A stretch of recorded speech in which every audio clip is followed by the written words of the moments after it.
अस्सलाम वालेकुम हुज़ूर। वालेकुम। मेरा नाम नादिया भट्टी है, मेरे अब्बू का नाम इम्तियाज़ अहमद भट्टी है और मेरी अम्मी का नाम बुशरा भट्टी है। मैं बालन जमात से हूँ। हुज़ूर, कुरान पाक के शुरू के 12 सिपारों में सजदा नहीं है, इसकी क्या हिकमत है? कुरान पाक के शुरू के 12 सिपारों में सजदा नहीं है, इसकी क्या हिकमत है? ये तो अल्लाह ताला का रसूल ही बेहतर जानता है।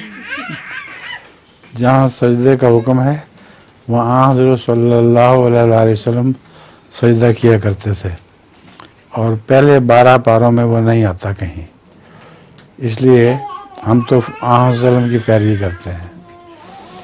मगर एक दो सजदों में ऐसी भी है, इमाम शाफी भी लिखा हुआ है, जिसका मतलब है कि ये रसूलुल्लाह सल्लल्लाहु अलैहि वसल्लम वाला सजदा नहीं है, इमाम शाफी यहाँ सजदा किया करते थे।